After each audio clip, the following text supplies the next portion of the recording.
เคก็สบายดีนักเรียนทุกคนมื้อนี้นี่เราจะมาเริ่มเรียนของหลักสูตร Algorithmic ชื่อว่าวิชา Graphic Design เราจะมาเริ่ม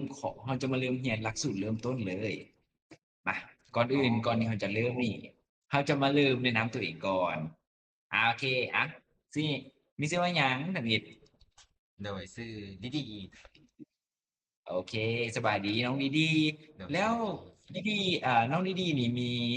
จิตมีกิจกรรมที่มีมีกิจกรรมยามว่างอหย่างบ่ที่เฮ็ดให้ enjoy ฟังเพลงเจ้าโอเคมาฟังเพลงเนาะมาต่อไปเลยมาดีดีนี่เคยรู้มาก่อนบ่ว่าการดีไซน์นี่มันเป็นหยังอืมออกแบบแม่นบ่โอ้โดยแม่นหนึ่งนั้นกับแม่นเด้อมาเรามาเบิ่งกันว่าการดีไซน์นี่มันเป็นหยังโอ้อืมโอเคมาเบิ่งก่อนว่า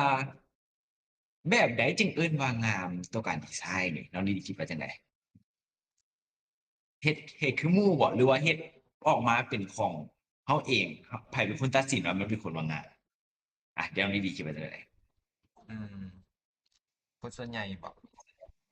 อืมคนส่วนใหญ่เนาะโอตักเคค่านิยมบ่อืมมาวันนี้เรามาเบิ่งว่าของกราฟิกดีไซน์เนี่ยมันเป็นหยังกราฟิกดีไซน์นะมันบ่ได้เบิ่งเพียงแต่ว่างามอย่างเดียวแม้แน่นอนว่านี่แม้มันต้องเป็นความงดงามแต่การออกแบบของเราเนี่ยมันต้องรวมถึงการใช้งานง่ายสามารถสื่อสารแบบมีความหมายที่ชัดเจนและก็แน่นอนต้องมีความดึงดูดความน่าสนใจ ต่อไปนักออกแบบนี่นะแม่นจะเฮ็ดเวียกให้ทั้งผู้ที่มักเล่นเกมคนที่เฮ็ดโฆษณาคนออกแบบเครื่องนุ่งป้ายส่วนป้ายบ่งบอกส่วนสาธารณะหรือป้ายบ่งบอกหยังก็แล้วแต่และสามารถเห็นโปสเตอร์ตกแต่งหั้นตกแต่งนี่ได้เช่นเดียวกัน อ๋อโอเคโอเคการออกแบบที่ดีนี่นะแม่นการแสดงถึงรูปธรรมแม่นบ่แต่บ่แม่นเพียงแต่เท่านั้นการออกแบบหั้นนะมันจะมีหลักการเฉพาะของแต่ละตัวและมีเครื่องมือเฉพาะของมันเองเอ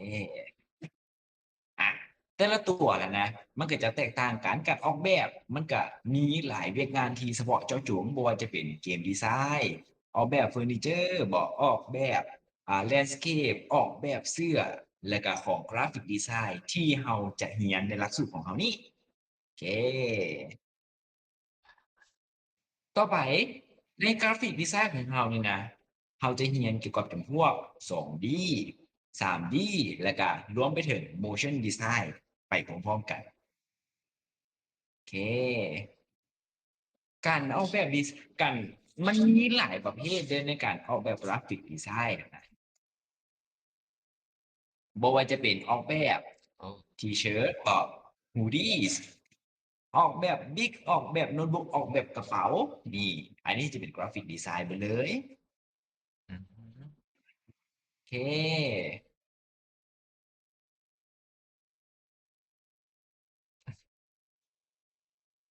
อืม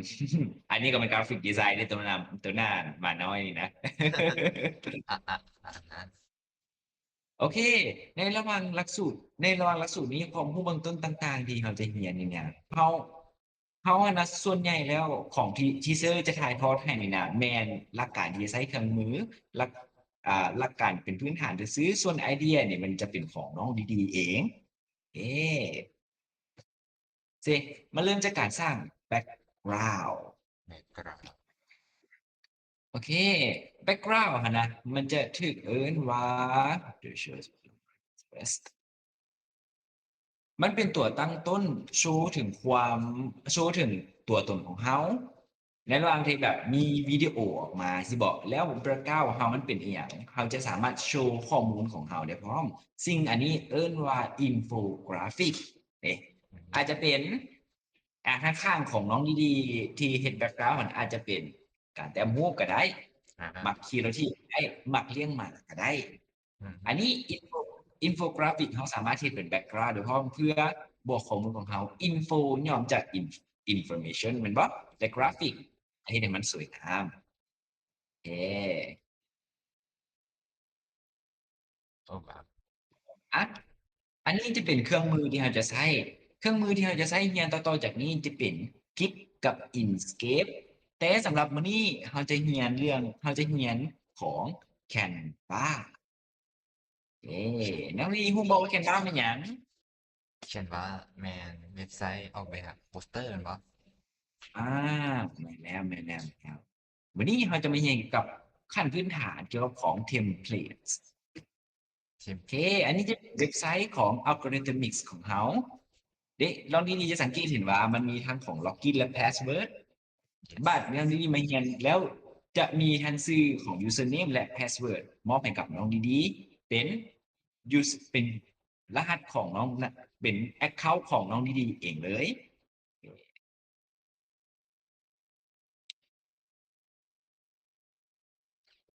อันนี้ อันนี้คอร์สคอร์สของเราเรียนกับของกราฟิกเหมือนบอกกราฟิกดีไซน์อันนี้จะเป็นอันความรู้ของเว็บไซต์อัลกอริทึมิกแล้วโอเคจากที่เห็นจะมีคอร์สและโมดูลบทเรียนส่วนนี้จะเป็นเควสของบทเรียนที่น้องดีๆจะต้องได้ผ่านในแต่ละอัน อ่าฮะ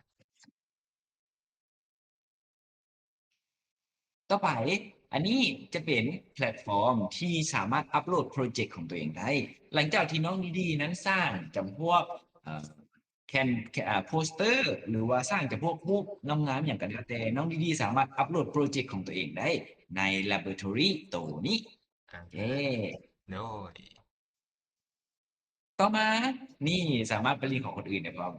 โอ้เด้อเคบ่แม่นแต่อัปโหลดของเราครั้งสามารถไปเบิ่งของคนอื่นไปลิงก์ของคนอื่นได้เช่นเดียวกัน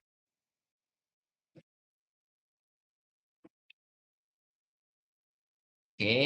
เรามาเริ่มเรียนยอดแคนวากันเลยเราจะมาเริ่มจากการเรียนรู้คำว่าเทมเพลตในแคนวาเทมเพลมาตทำมิดเข้าแคนวากันเลย แคนวาโดย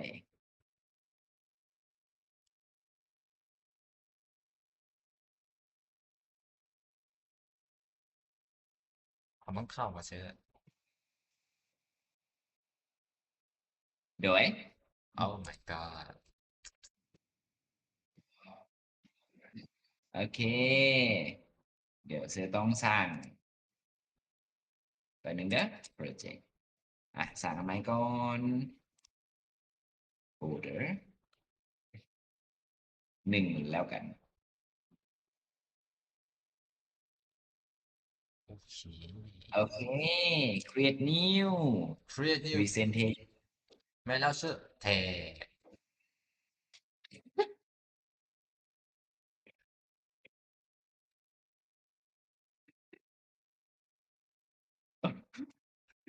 โอเค โอเคอืมมา นี่ อันนี้ดีไซน์ของเขาแล้วนี่จะสังเกตเห็นว่ามันมีเทมเพลตหลากหลายอย่างอ่าเราลองมายกตัวอย่างซึ่งของ birthday เบิ้งแฮปอ่าปี้เบิร์ดเดย์อืมโอเค เอามาใส่เลยปึ๊บบัดหนึ่งอ่ะเอาตัวหน้าตรงต้นนี่แหละมาใส่ปั๊บอืเอ๊มมันจะได้มาแล้ว หลังจากนั้นน้องดีๆจะสังเกตเห็นว่าเขาสามารถแก้ไขอย่างได้หลายอย่างเพราะว่าจะเป็นตัวอักษรนี้อาจจะเป็นใส่จากปีดีน้องดีๆใส่จากปีดีสอง2 ปีเนาะโอเคแล้วแล้วพวกนี้นี่ก็สามารถเคลื่อนย้ายได้ถ้ามันลายเกินไปเขาก็แค่ลบโอเคกองขวัญลายเกินไปก็แค่ลบโอเค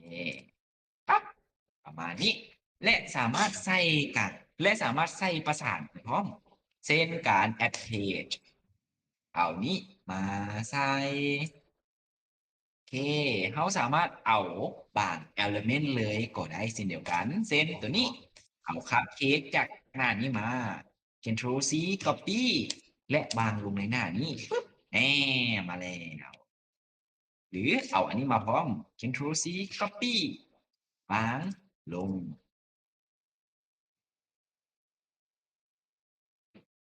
เคหรือเราบ่อยากได้แต่ซ้ำนี่เราสามารถ กดออกและไปหาเทมเพลตตัวใหม่เซนโตนี่อย่าลืมคลิกหน้าใหม่เด้อเดี๋ยวมันหายโอโอเคเควางใส่ปุ๊บโอเคน้องที่อยากได้หนังในหน้านี้อ่าปุ่มเป้าเดี๋ยวปุ่มเป้าเลยถูกต้องเนาะโอเคปุ๊บวางใส่ปั๊บนี่มาแล้วปั๊บข้างหน้าก็ได้เส้นเดียวกันเลื่อนไปเลื่อนมาวางหาตำแหน่งที่เหมาะสม และแค่วางใส่ปุ๊บแหมโอเค อันนี้ก็แล้วแต่ความมักของเราว่าเราอยากจะตกแต่งแบบไหนมีแต่ลักษณะโดยรวมกับประมาณนี้เทมเพลต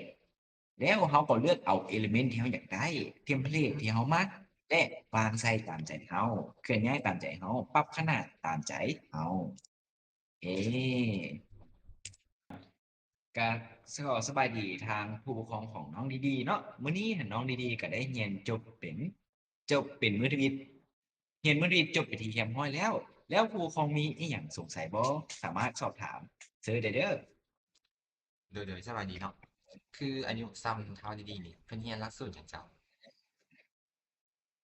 ตอนนี้นี่เรากำลังเรียนหลักสูตรของกราฟิกขั้นเริ่มต้นเลยอืบ่มสำหรับอายุของเรานี่สามารถเรียนได้และเข้าใจได้ดีดีแล้วหลักสูตรของเราเรียนเป็นขั้นพื้นฐานของพื้นฐานฉะนั้น หลักสูตรจะเป็นการค่อยๆสอนค่อยๆบอกเราไปซึ่งตอนเรียนดีน้องดีๆได้โฟกัสอย่างดีโบนบ่แซวฉะนั้นเชื่อว่าจะต้องไปได้ไกลแน่นอนอืมหลักสูตรกราฟิกดีไซน์นี่เป็นใช้เครื่องมือตัวใดเจ้าของของของในหลักสูตรที่กำลังจะเรียนนี้จะประกอบไปอยู่3อย่างคือ Canva GIF และ Inkscape ตัวขั้นระดับสูงแน่มันจะเอื้นว่า Inkscape ขั้นละเอียดเลยจะเป็น Canva ต่อมาจะเป็น GIF สูงสุดคือ Inkscape ตอนนี้น้องดีๆกำลังเรียนรู้ GIF และ Canva อยู่จ้ะอ่าสำหรับเริ่มต้นเนาะโดยแม่สำหรับลูกสูตรเริ่มต้นเลยโดยจังได๋ก็ขอฝากลูกชายนะเจ้าเกิดวันที่โด9เดือน